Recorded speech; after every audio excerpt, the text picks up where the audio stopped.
So, welcome to the Kanban Coaching Exchange. It's great to see so many familiar faces across the world.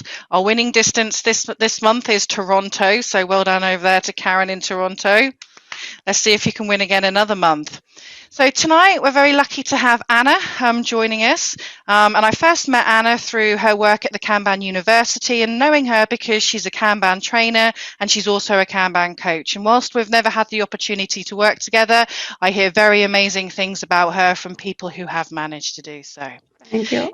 Interesting fact, not only is she a coach and a trainer, but Anna is also, I've got Karen on the mind, Anna is also the product owner for the Kanban maturity model. So, she's helping to evolve that at the Kanban University, and I'm sure at some point you've come across that. If not, then maybe we can have a talk on that one day. So without further ado, I'm going to hand you over to Anna tonight, who's going to take us through and tell us all about Fit for Purpose and tell me what you want. Over to you, Anna. Thank you very much, Helen. And right now you have challenged me because it will be difficult to tell everything about Fit for Purpose. And actually, I specifically have chosen like very small piece of Fit for Purpose. But I hope that I will make you interested in the topic and you will like to learn more. So at the end, maybe I will tell you where to find more information. So thanks very much for invitation. Once again, my name is Anna. I'm not only the coach, I'm not only product manager, I am not only the teacher, but I'm also the historian. This is how I graduated the university. I'm also a baker because I had my own restaurant, a bakery, for 2 years. I'm also an accountant, like accredited accountant and certified accountant in ACCA, which is the biggest accountants community in the world. And right now I'm product manager and teacher. But actually, doing this history stuff 14 years ago, I was supposed to teach children, and now I teach adults. So a bit different, but still teaching. So I always said that being teacher is just my destiny. And I'm very happy to have you here. I'm very happy that you are interested in this topic, fit for purpose topic, because normally I talk about Kanban, and normally this is my huge, coming out, because although I am Kanban maturity model product manager, the first place in my heart, that the top place in my heart owns the fit for purpose framework. And why? Because it's awesome. It's super pragmatic tool which helps you to really understand who your client is and how to work with your clients. And if you, by any chance, have any contact with any kind of a client, you talk to them, you write to them, you are not just sitting somewhere in the basement and coding. Apologies to all developers. And if you have any contact with the client, then fit for purpose is just for you, no matter what you do. And today I would like to focus on one specific piece of this fit for purpose framework. I hope you will find it actionable because this is the essence of our brand. So David Jenderson's School of Management. No wishful thinking. Everything what I'm going to show you was already tested, was already this or another way introduced to life. It was made real. So everything is pragmatic, is evidence-based, and is actionable in that sense that we really want you to take it with you and start using it. It says next Monday here, but you can even start using it tomorrow. So I hope that this webinar for you will be actionable. What we are going to talk about today. So as I mentioned, I will focus on one specific piece of fit for purpose framework, which will be fit for purpose card. And what it is, how to use it, and why should we even bother using it. Then I will introduce you some levels of using this card, because you can apply it on very different levels of advancement, depending on what you need. And then I will show you like a short example of how we use it in David Jenderson School of Management for doing our webinars, which we do on a monthly basis. So maybe let's get started. For those of you who didn't have a chance to hear about Fit for Purpose, this whole concept was described in this book, Fit for Purpose. This is a book by David Anderson and Alexei Zhekov. And this is the book for as I mentioned, everyone who has any contact with customer or is involved in identifying customer needs. So I told you that I had my own restaurants for 2 years, and so I had direct contact to my customers, like every day, seeing them face to face in my bakery. Then, right now, I also have the direct contact with my customers as a product manager for Kanban maturity model. They are writing to me, sometimes they are calling to me. We talk about the product they are using, and I'm collecting their feedback. And so this is already the second part of your work with customers. But before you have this contact with your customers, you need to really uh, gather these customers somehow, and you need to understand who your customer is for whom you build the product. And this is what Fit for Purpose helps you to define. Um, Fit for Purpose is not only the book, it has also some accompanying assets like the posters. So here you have some of the posters that we have, like evolutionary design thinking. So how you can apply these requirements fitness landscape to identify requirements. We have the poster about metrics. So what are fit for purpose metrics, how to use them. And the most famous of our posters, actually the one here, right there on my wall. This is the oldest one. The oldest, I mean that it's probably 2 years old. Overview of fit for purpose framework. And today we are going to focus on this lower part, which is understanding customer why and market segmentation. The other parts from the top are the components of good product, good service, fit for purpose metric on right hand side, and on the left hand side, fitness criteria. But maybe it's the topic for another webinar. So let's start from knowing your customers why.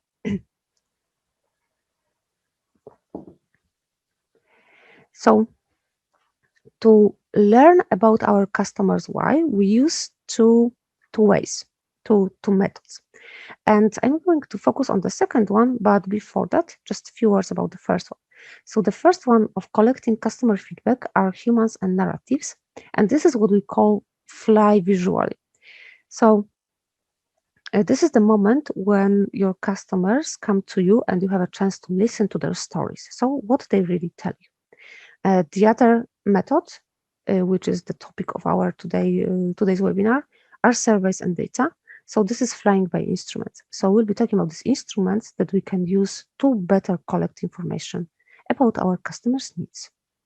But before that, just 1 minute about narratives, humans and narratives. So um, I remember working before I had my own restaurant. I worked also for some other people in some other restaurants, and I remember working in a cafe. And one day I was moved from one cafe to another. So this was a chain in Krakow, the chain of these cafes. So I had to change my usual place of working. So in the morning, I went there. I opened the door, and there was a gentleman. He came in. I asked him, traditional question: How can I help you? What can I prepare for you? And he looked at me like this, and he said, "You are new here." Yes, I'm new here. Okay, so ask your colleague maybe what I like to receive, okay? If you don't know that. So this is the example of how your customer may already be in contact with you and how your customer facing stuff is important in collecting this information. So not only knowing what your customer really likes, what your customer really wants to receive. Sometimes customer doesn't even need to tell you because you already know that. But sometimes these stories are more complex. I also remember sitting, when I started my accounting career, I was sitting on the help desk and I was talking to the vendors. So these vendors, of course, most of them called me asking, where are my money? But sometimes they just called me because they just like to talk. And I spent 15, 30 minutes talking to one vendor. In the meantime, I, of course, checked the status of the payment. But they told me the stories about their families, about their pets, how their pet name is. One of the one of the vendors called me very often. His name was Barry, and he told me that his name is Barry because his father's dog was Barry, and this is what his name is.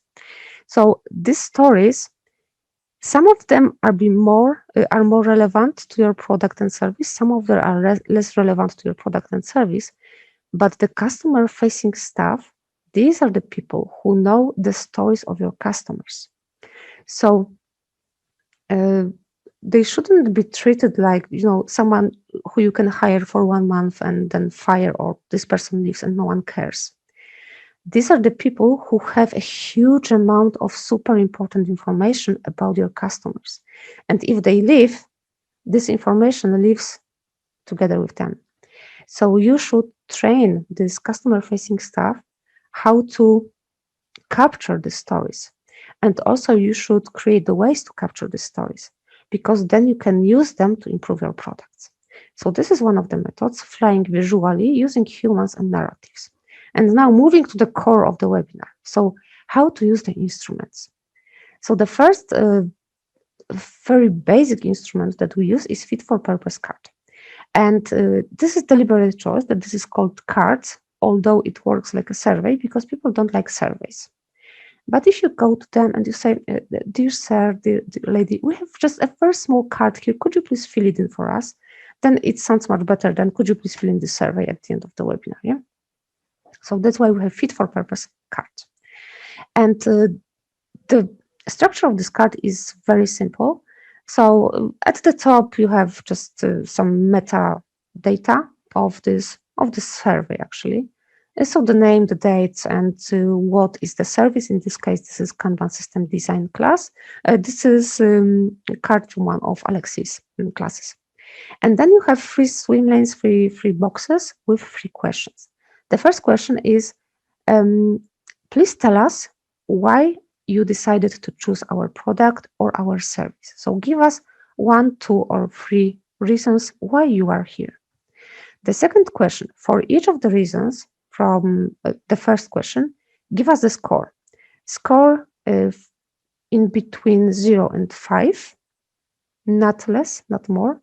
And as you can see here, each of these levels from 0 to 5 is clearly described. And we'll be talking later why the taxonomy is so important. And then question number 3, this is where people can give you the story. They give you some narratives why they have chosen 0, 1, 2, 4, or 5 in the previous question. So this is the first level of collecting this information. You just ask your customers for their purpose, and you ask them how well you serve this purpose. Did this purpose fit? Did you fit their purpose? And you can do just that, and you will see the huge improvement in how you collect data from your customers. I remember first time using this specific card. I did it for internal workshop in one of my previous companies. And previously I gave people like very traditional surveys with questions. How did you like this workshop? What do you think about the trainer? What would you improve? Yeah. So people gave score between 1 and 10. Sometimes they gave some comments. And then for one of very, very informal workshops, I decided to use this card. Because I didn't have to, report the results from official surveys to our learning department. So I thought maybe I will test it. So I gave these cards to people, and actually I had a pretty huge sample for me at least, because it was twice 50 people, so 100 cards I received back. And first of all, I realized that people really preferred to fill this card than the normal survey. And why? Because in this card, you don't ask like personal questions, which are very difficult to define. So if you ask them the question, what do you think about the trainer? Or how did you like the class? How did you like the workshop? Sometimes people don't feel comfortable giving you low score. So I've never felt that the score really describes the reality, especially when I knew that I screwed up with the workshop or with the class. And I saw very high scoring. I was not, no, it's not true. If you ask them what is their purpose, you don't ask them to make assessment of you as a trainer. You ask them to tell how well you fit their purpose. So actually, you ask them about themselves, and people like talking about themselves. So give them the opportunity to talk about themselves and their experience. The second level of gathering information and turning into something more actionable is fitness box score. So we use fitness box score to make all of these numbers 0, 1, 2, 3, 4, 5 to cluster these numbers and to use them more visually. And I will show you in a moment how to use them visually. So for using fitness box score, you verify the scoring. So do you fit your customer purpose or not? And the third level of advancement, how to use this data, is the matrix. This matrix is now unofficially called A to Z matrix. So Anderson to Rzeków matrix. And, before it didn't have any name. So I told David that, every good matrix has to have a name. And normally the best matrices have the names after the creators. So that's why we have A to Z matrix.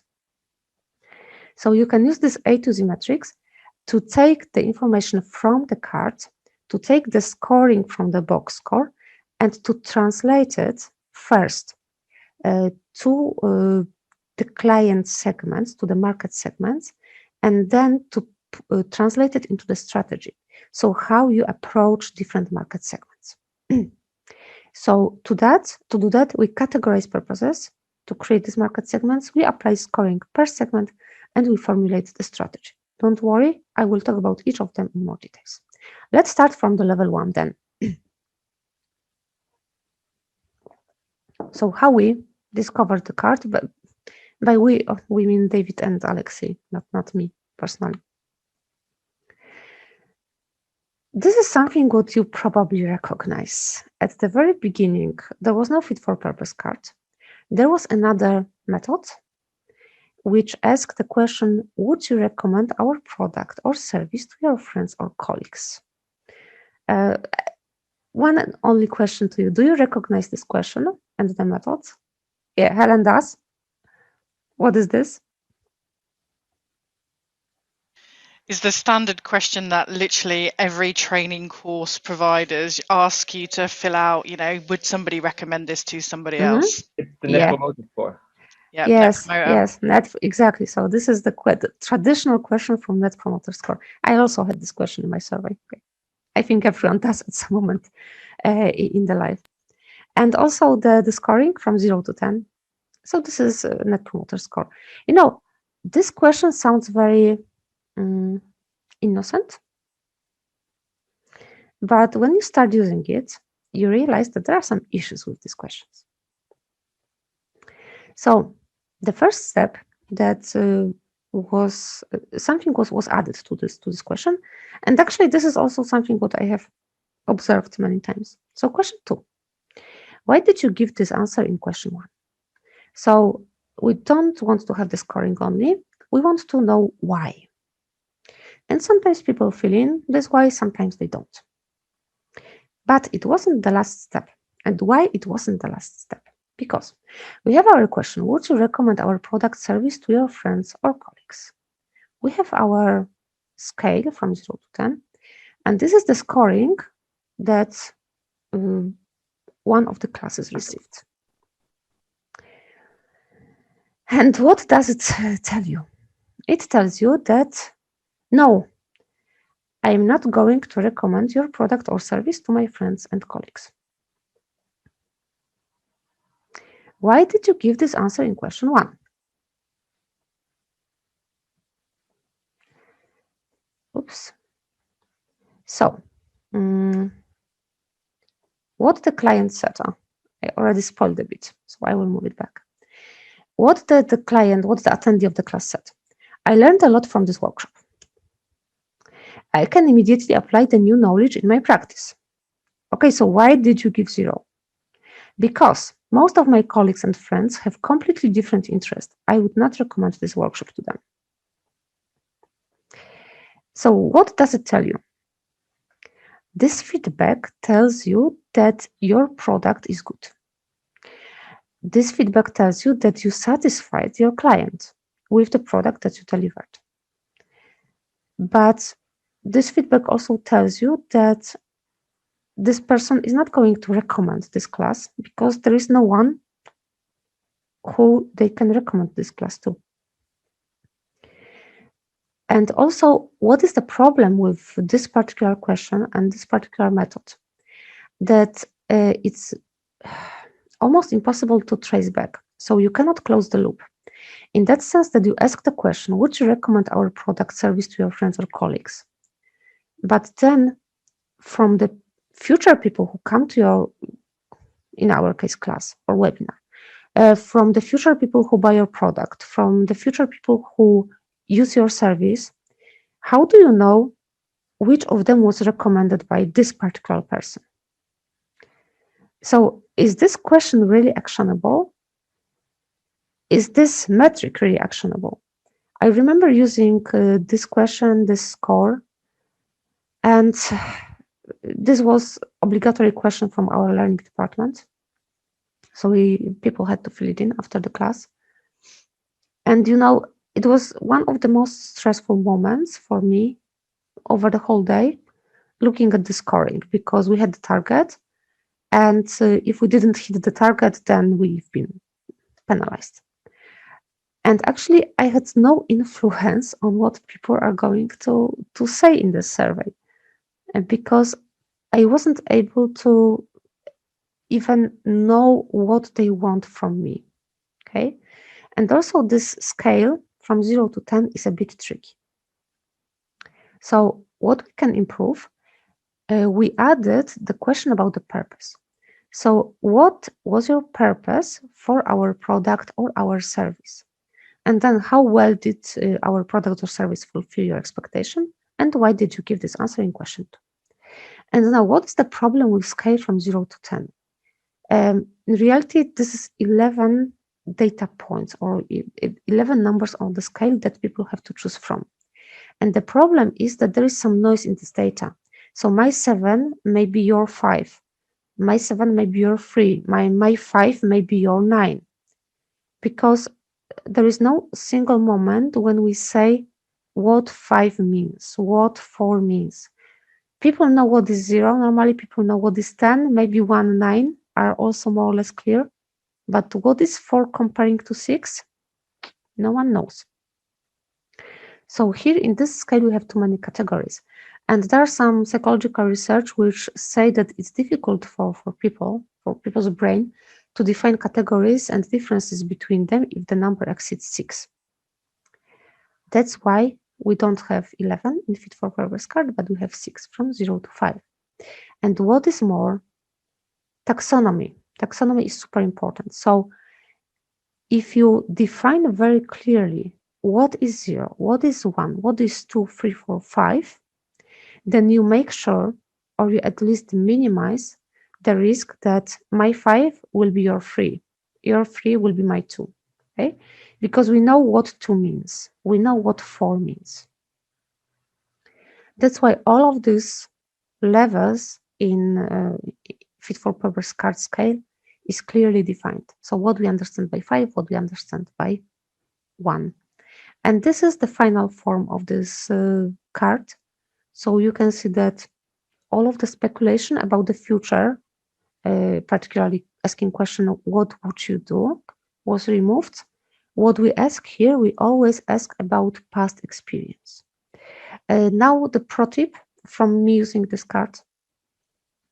Normally we give service to people at the end of their experience of service or after the product delivery. Here, the Fit for Purpose card is a living structure which you give to people at the beginning, asking them, what is your purpose for being here? And the purpose is very unbiased. So when, in pre-COVID times, when people came into the classroom, I gave them this card asking to fill in the first question before we start. Because this is the moment when I can gather this pure purpose, which wasn't biased by any other circumstances that may happen in the classroom. And this is what we also practice now. When we start classes, we ask always before the class starts. What is your purpose for being here? And then after the class ends or ended, we ask them to fill in question 2 and question 3, asking about their past experience, not speculation about the future.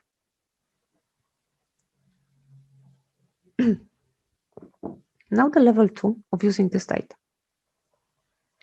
We have our net fitness score. We have our score from 0 to 5.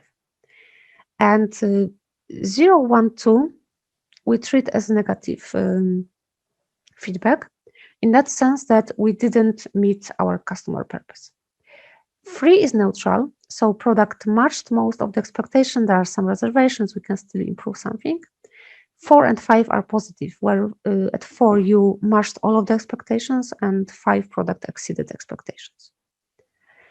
And there was a strong temptation to use net fitness score. But what is the problem with net fitness score? Net fitness score is not fit for purpose if your purpose is to improve based on your customer feedback. So let's imagine two situations that we have 50% of positive answers, 0% neutral, 50% negative answers. Situation 2, we have 0% of positive negative, 100% of neutral. Net fitness score is 0, but there are two situations which call for very, very different actions.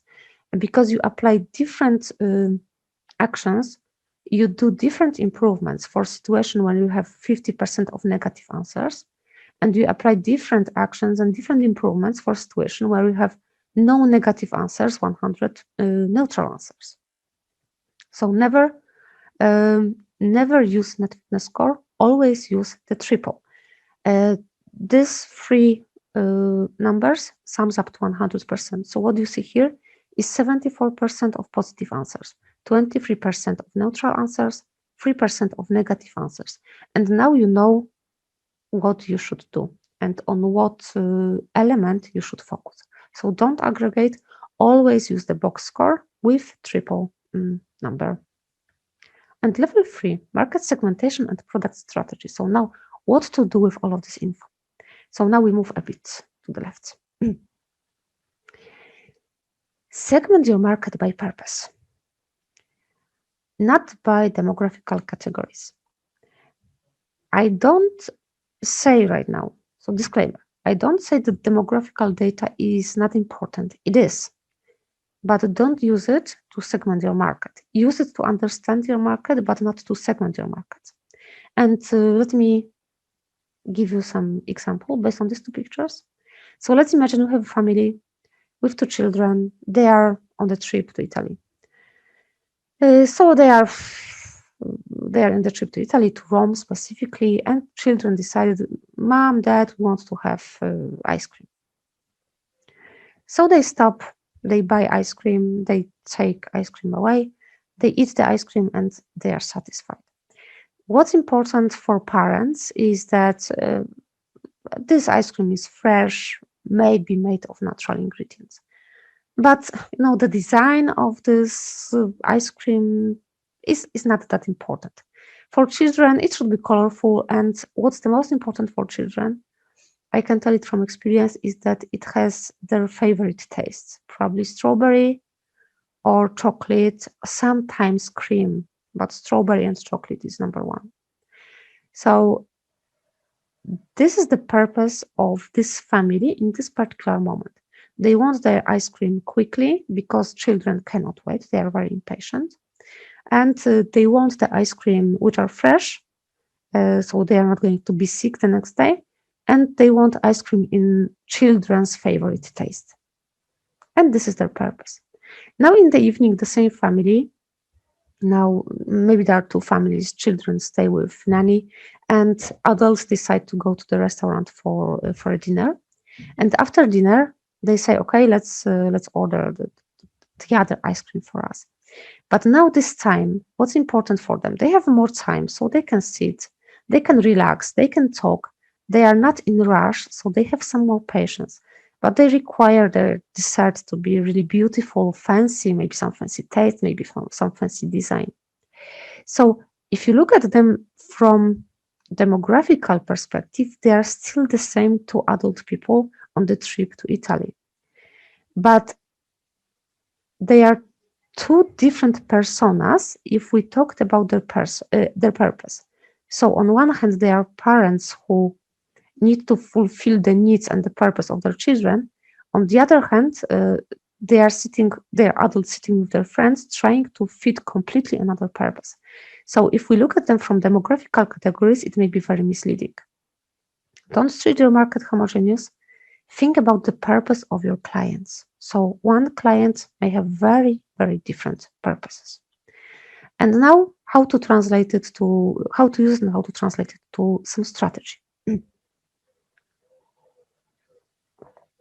So we are coming back to Alexei example from his Kanban system design class. He collected information from all of the cards, and what he did he looked at the purpose and he clustered the purpose by with similar categories. So having the similar purposes clustered in separate boxes, he was able to identify 4 different market segments of people who come to his class. The first one are pragmatic managers. So these are people who come to the class, they want to learn something pragmatic to apply it immediately in their work. The second group are people who care for their professional development. So they want to learn more, they want to develop themselves. Then the third group was interested in certification. And the fourth one is the collection of some minor, really unrelated to the topic reasons. And for each of these groups, he gathered the feedback from the second question, so from the fitness scale from 0 to 5. He translated into the box score. So here you can see this triple, like in the first pragmatic managers, 94% of positive answers, 6% of neutral answers, 0% of negative answers. And the last number is how many purposes is in this cluster, so 18. And also what's important is to understand who is your client or who is important for you as a service delivery person or product delivery. So for him, the first group, pragmatic managers, is the target segment. Second and third is secondary segment, and the fourth one are non-target segments. So now how to translate it into action? We have this matrix. Horizontally, you have information about fitness level. Is it unsatisfactory, mediocre, or satisfactory? Vertically, we have market segment. Is it our target or it's not? And now, you know how matrix works. So looking from right-hand side, one, we have product, encourage, and grow. These are people who are our target segments, and we satisfy them. So we just want to continue delivering this good product and this good service. Then if they are our target, but they are somehow neutral, not yet very satisfied, we should look for improvements. If we consider them as our target, but they are not satisfied, maybe we should improve, but maybe we should consider a new target. Maybe these people are not our target. Maybe we are not able to satisfy them with the product that we have. So now we need to think whether what we deliver is something what is still possible to be improved, or do these people look for something else, and how much it's going to cost us to introduce this something else for them. So maybe they are not our target. Now looking at the bottom. So non-target market segment. If they are not satisfied, they are not our target, we just try to switch them off. We don't want to see these people buying our products or our services. If they are somehow neutral, for sure don't overserve them, potentially switch off. If we don't consider these people as our target, but for some unknown reason they are satisfied with the product, maybe we should modify the strategy, and maybe we should think about upgrading them to our target segment. And now taking these 4 segments from Alexei, how it fits the matrix. So the first one, pragmatic managers, they were the target, they were satisfied, so we just want to keep satisfying them. People looking for certification, they came for certification, they received certification, no rocket science here. we want to keep it. People looking for professional development, they were somehow satisfied, but not totally satisfied. So we should look for some improvements because we want to keep this market segment. And office politics, they are not our target. They were partially satisfied, but rather neutral or not satisfied.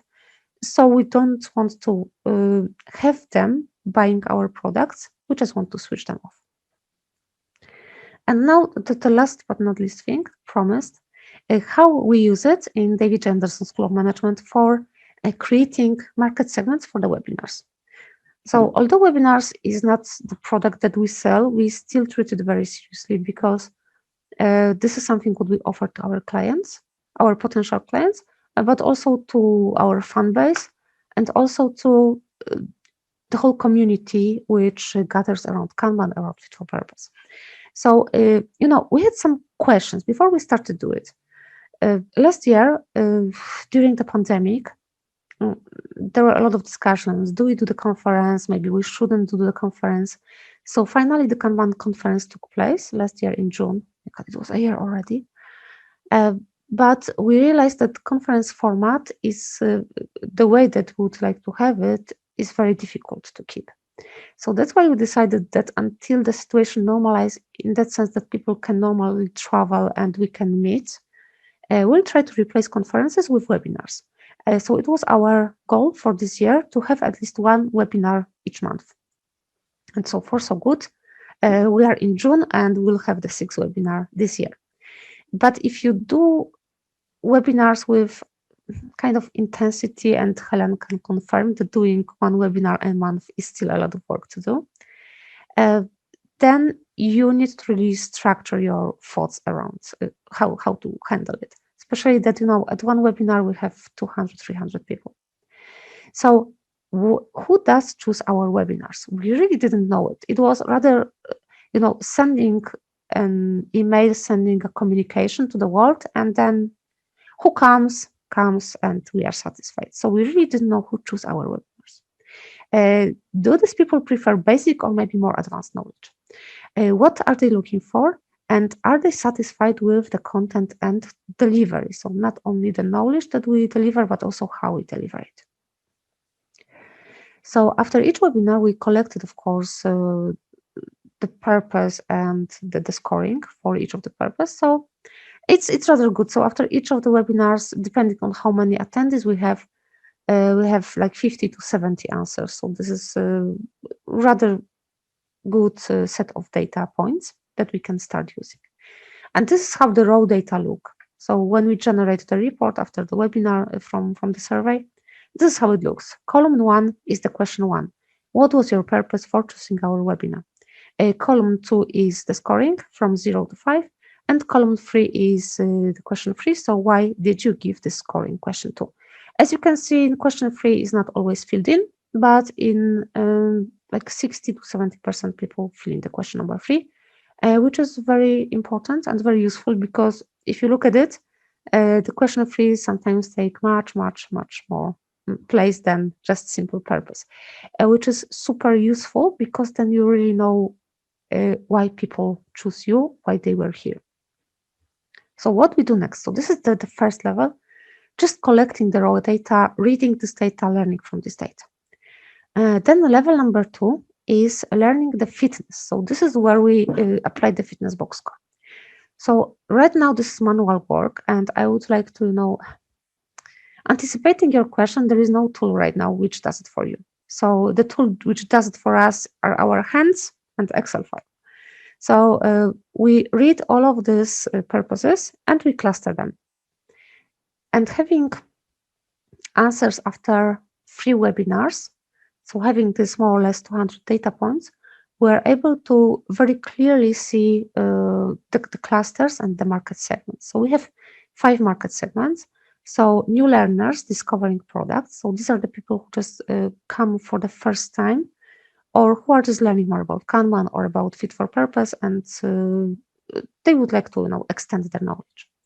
Then we have experienced professional wanting to learn more.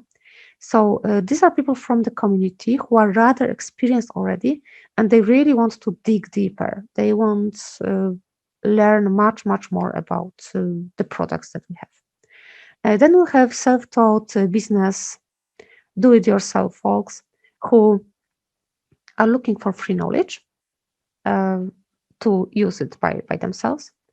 And then we have fans, so our fun boys and fun girls who just come to the class because they like us. And the fifth one, which you don't see here, are people who are who are considering whether they should buy a book or maybe should they attend the class, and they would like to learn more how we teach, how we deliver, and what is the content that we deliver. So you can see that there is a fourth column right now, which gives the box score for each of these groups. And what we do after each webinar, we do exactly this exercise, and then we analyze it, comparing to the previous month. So what happened? Did it change anyhow? So this is example after one of the webinars, what happened and what we observed. So you can see that our target segments are new learners discovering our products. These are people who are new in the community and they just want to learn more. And most of our webinars is the beginners level. So we just want to show these people as much as we can. But sometimes the level is like very basic. Then we have fans, which we like. So we like them coming to our webinars. Group number 5, the one that you couldn't see, deciding to invest in training or a book. So, from the business perspective, it's important to give them kind of a sample or demo of what we have. Then somewhere in between, experienced professional wanting to learn more. So these are the people who are already very long in the community. They are not necessarily the targets segment for the webinars, but they don't make any harm. So we just decide to not overserve them. If they come, that's fine, but we don't target them specifically. And the fifth one, actually number 3 in our market segments, is self-taught business DIY folks, because most of these people is not satisfied with the webinars because we don't give, too much knowledge for free. Because our knowledge and our content is our intellectual property, this is our product, and this is our service. We don't give we don't give everything for free. That's why people looking for this free knowledge are not our target market segment. And after one of the webinars, this is how it looked. So our new learners and fans who are our target, they were positive, so we just want to protect and encourage them. People deciding to invest in training or a book, they were not totally satisfied, so we have to look closer into the feedback and look how to improve. And then we have this self-taught business, do-it-yourself folks and experienced professional who just we decide to not overserve. What is also the lesson for us is that maybe we need the first swim lane between target and not target, which will be somehow neutral. Yeah. So people who make no harm, but they are not your target segment. So this is actually how evolutionary change work in practice and in life. It changes all the time, and probably these metrics will also evolve. Not yet, but maybe. Some initial improvement actions which we were able to apply after analysis of this matrix and the feedback. We set health indicators, so the metrics for the number of registrants, number of attendees, and engagement. Then we created the badges for batch of beginner, intermediate, advanced to make it more clear to potential attendees what is the level of the webinar.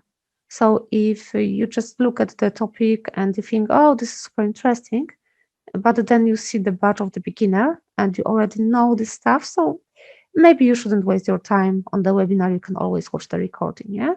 But if you are new, then coming to the webinar will give you opportunity to ask some questions that may bother you. On the other hand, when you are already for the advanced people, so from the other part of the scale, we also create the clear message that this is advanced or intermediate webinar.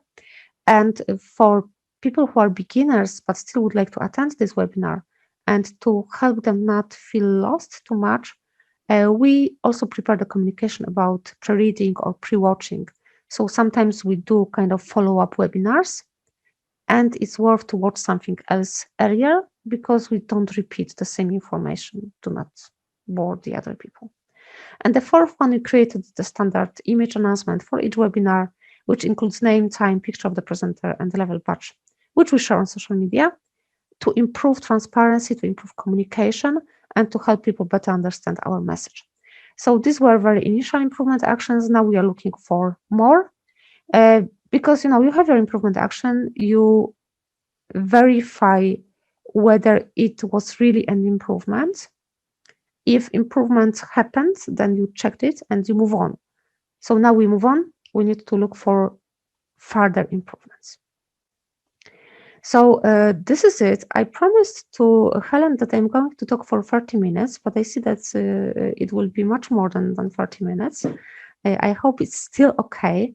Thank you very much for your time. Thank you for your attention. And you decided to spend this evening with me and not outside. I heard that we have lovely weather. If you are looking for more information about Fit for Purpose specifically, then we have this webpage, fitterforpurpose.com. At dja.com, you can look for the classes, you can look for the blog posts, you can look for these assets here to download them and use them. If you have any questions and you have any feedback you would like to share with me, this is my email address. You can find me there or you can find me on LinkedIn. I promise I will answer. I don't promise I will answer immediately, but as soon as I can. So if I'm not teaching, I'm probably much faster. So thanks a lot. I will stop sharing right now. And Helen, do we have any questions? Yes. Well, thank you very much, Anna. Let's give her like a virtual round of applause. Still Thank not the you. same. Still not the same. We had one question from Karen in the chat, Mhm. and she says, "What are you using now instead of physical cards? How do you do that, or how does Alexi do that in his Mhm. classes?" Uh, I don't know how Alexi does, but we just use the surveys. So it's uh, it's tricky because you cannot use the same survey. Like you printed out the physical card, you gave it to people in the beginning, then you gave it to people at the end. Yeah. So they used all of the time the same survey, the same cards. Right now, it's a bit more tricky because we're not able to find like easy solution how to keep the survey open for 4 days of the class. So what we do instead, when and yes, I'm right now referring to the classes only, so it's domain specific. I hope that you will be able to find some similarities in your products. What we do when people come into the class, we start each class with the question, "What is your purpose for being here with us?" And this information is collected in Miro, or you can collect it anywhere you want. And people all the time have access to it. And this purpose is there. And then at the end of the class, we try to make a fit for purpose card part of the class. So we reserve some, like 10, 15 minutes at the end. Because what we notice when you finish the class and you ask people to fill in the survey after the class, normally they don't. But if you make it part of the class, if you make it part of the service delivery, I will put it more general, then it's it's still part of the service delivery. So people are more willing to do it within this time. Yeah. So we reserve this 15 minutes at the end. We ask people, okay, here is your link. So I think that we are using the office survey form. You can use any form like MailChimp or no SurveyMonkey, apologies, or anything else that's available for you. And then you say, okay, so here is your purpose from the beginning of the class 4 days ago. Use this purpose, move this purpose to question 1, and then please answer question 2 and 3. And it works. We started to do it in, I think, February or March because we really struggled with gathering feedback.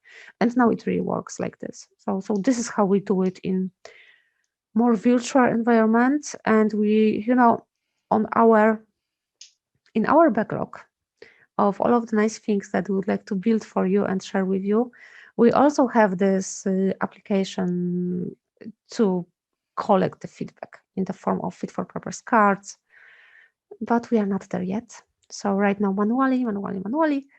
Maybe one day we'll be able to share with you some nice app that you can use. Cool. But Thanks, no Anna. commitments, no commitments yet. I was just going to say is that I do have a section on Miro when I teach my classes, but I didn't know whether you guys send out like a survey monthly afterwards, survey or something, or you do some other kind of, a tool or something like that to collect it. Not yet. Okay, thank you. I had a question. I did have my virtual hand up before that. God, I immediately forgotten it. What happens if you kind of like you collect people's objectives and then you realise they're really quite far off what you're actually going to do? So obviously I'm going to talk in a context as a trainer. If I kind of saw someone's objectives and I'm like, wow, we're not going to cover that in the class, do you kind of like head it off at the beginning or, you have a chat with them? What's your advice there? Yes. So it's part of the transparency of the service provider. So we talk about these purposes. They are part of this talk is part of the class, and we spend sometimes a lot of time on it, but it's really important because these people come to us, that they pay for this class, and they spend time with us. They want to learn it, so it's really important to meet their purpose. If we see that we are really not able to meet this purpose, this is really transparent. We are not going to talk about it in this particular class. Maybe there is a different class where we talk about it. Maybe there is some resource that I can send people to. Like, if we have class which takes 4 days, normally I have time to do some Google searching and or digging in our resources to send something that will somehow satisfy this need if we don't cover it in the class. But yes, we make it explicit at the beginning that we are not able to do it for you. Okay. I've got another question, but I'll let Vlad go first. I've never had so many questions. This is awesome. Same here. So my questions are mostly related to the processing. So as I was hearing what you were doing, up to the point where you kind of start to cluster, it's kind of like raw data. But Yes. it occurred to me when you were talking about clustering that you're introducing a bit of bias there for the people reading who are creating the categories. So the people that are creating the categories are reading like raw objectives and they're putting them together into categories which you're then classing as where these people are in target and these people aren't in target, right? Because you're classifying their reasons into your macro categories. Yes. So this is something what really, I know how it sounds, but it comes with experience. And if you read like 300 purposes, you start to see some patterns. So it's really easy to start clustering them. And always we have some like others category, and this others category is also important because if there are some like single unrelated purposes which sound unfamiliar to us or somehow strange to us, then we put them in this other category, so none of these 5 segments. And then we also look at this category because maybe we start to see some patterns in this cluster. If we see some emerging segments, then they will become our new segment. And I think it happens to this 5th category, yes. So people looking for, people wanting to decide whether to buy a book or the class. So this wasn't our initial market segment, but they emerged from these other reasons. And when you cluster them, sorry, Helen, this is my part too. So I'm guessing some of them would be quite homogenous, as in like they're mostly positive. But some categories might have, let's say you have 8 people that you clustered together. 2 of them are dissatisfied, 2 of them are neutral, and 2 of them are very positive. You have like a relatively big distribution within a category. How do you treat that? So for this, ideally, we look at question 3. So let's say we have, even distribution, 33, 33, 33. Yeah? So what to do with this? These people who are satisfied, we let them be. Yeah, they are satisfied. It's okay. We look at this neutral people. We look at this not satisfied people, and we are looking first at question 1 plus question 3. And question 3 gives us really huge input because sometimes we see the feedback which from the purpose you would say, okay, this person is in this cluster, but then from the explanation of the scoring you realize that there was something deeper. And fit for purpose is not perfect solution and it's not perfect framework in that sense that it has a lot of gaps. And some of these gaps, I believe that not all of them, but some of them were described in the book. But one of the gaps is that people may have some hidden agenda and they just don't want to tell you about this agenda. And sometimes you are able to learn this agenda, but it requires a lot of time and effort and also some level of customer intimacy for which you may simply have no time. The example that David and Alexei give in the book are 2 ladies who came to the conference. And, they came to the conference saying that they are looking, they want to learn from the Kanban community.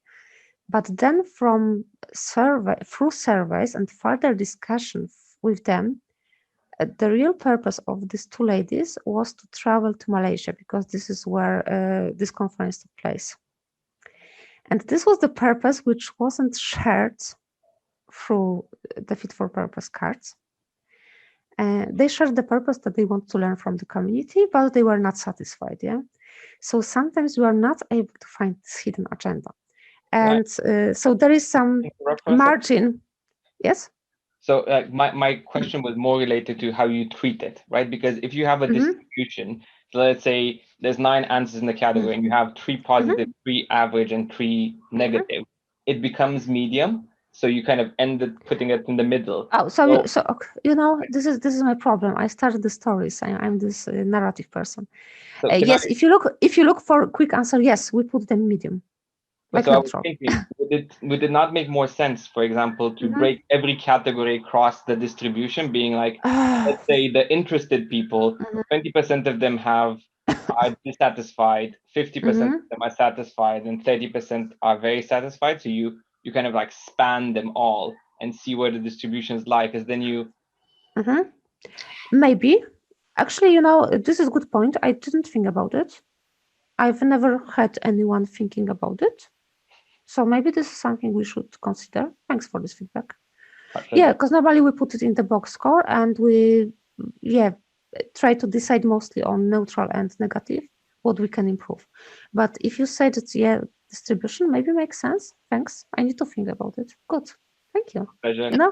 This is why I love webinars and classes and meeting with people, because I learn from you all the time. That's awesome. Thanks.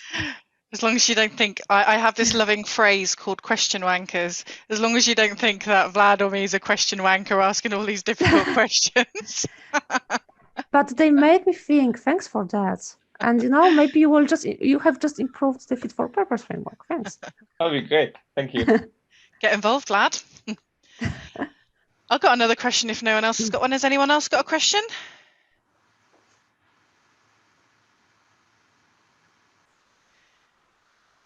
No. Okay, my question is, in the category switch off, where we're like, switch off, not our target, Yeah. is that not a bit harsh? Because actually, if you're running again, sorry people, I'm all about training classes. If I'm running a private training class, you might have 30% of the people that tick the box of my manager sent me. So that probably moves into the switch off, not our target market. But in fact, if you look at it from the perspective as me as a trainer, it's a revenue. I earn quite a lot of cash from that, from people who've just been sent there for their manager. And actually, I don't know, maybe if it's me because I'm a people pleaser, as a trainer, I kind of try and engage everybody and turn people around, even if they didn't think they really wanted to be there in the first place. And so isn't it not a bit harsh to kind of put them into or are we just segmenting them because it's easier for just us to justify that in our own mind by saying, oh, look, they're not our target market, let's just ignore their feedback type thing? Yes, it is harsh. I totally agree. And although I see this framework for a long time already, I still feel that this is harsh. But I try to translate it to myself, and this is pragmatic. So you decide to not waste time on the market segments who are not your target. And that's it. Because we are not able to please everyone. I would love to please everyone. You know, I'm Team Helen in pleasing everyone. And I feel really bad if I don't please everyone. I had only once a class where I had 12 people who were sent by the managers, teaching them 4 days. All of them had cameras switched off and were on mute for 4 days. It was a nightmare. You know, for me, it was living hell. I felt like talking to myself for 4 days. And I didn't even know were they pleased or not. They were just silent. So if you decide that they are not your target, then you try to switch them off. But from what you say, maybe they are your target. Maybe people who are sent by the managers, like maybe corporates say, maybe they are your target, and that's also okay. So it really depends how you define your target market segment. For maybe for School of Management, they are not targets. For you, they are. For someone else, they are neutral, and that's okay. Until you know, do you want to serve them or not? Interesting. Okay. Any more questions for Anna? That doesn't come from me or Vlad. Because I'm sure we could just grill you all day, Anna. Okay. Well, it sounds like there's no more questions. So I want to thank you very much, Anna, for giving up your time and coming talking to us about box scores. I love the fact that it was practical and you could actually see it relate to something real. That helps to really bring it to life for me. So I thought that was really cool that you managed to do that. I want to thank everybody for joining, and I want to thank Vlad for helping me to organise. Next month, you've got the pleasure of me doing a talk, you know, only the second time in 8 years that I've ever done it at my own group. Be gentle with me. But I also want to thank TVF Consulting for sponsoring our Zoom license, which is very much appreciated. But, you know, it's still some of the evening, some of the day left. Karen's probably gone off to a meeting. But, you know, have a great rest of the day, wherever you are in the world. Oh, two last sentences from me. Actually, one sentence and one sign. So this is, guys, for you, from me. Thank you very much. I love you. I love you. I love people, you know. I always say, if you do Kanban, you have to love people. Otherwise, it doesn't work. So seriously, I love you guys. And I'm thankful that you are here. I really enjoyed this session. I talked about this for the first time. So also a bit nervous, but this is fit for purpose. The first place in my heart. And the second sentence. I'm really looking to see you one day in real, eating real ice cream, drinking real, whatever you like to drink, eating real Kanban pizza. I hope this day will come. And the world is very small, so soon I hope we'll see each other on the conference, on the webinar, on the Meetup Exchange, wherever. Hope to see you again and your real faces. Thanks. Absolutely. Yes, we can ban. Yes, we can ban. Yes. Yes, we can ban. If you've not seen that Yes, We Can Ban video, it's definitely worthwhile checking out. But if not, have a great night. Thank you, Anna. It's been an absolute pleasure. And I'll see you all soon. Go out there and Kanbanize. Bye. Take care. Bye.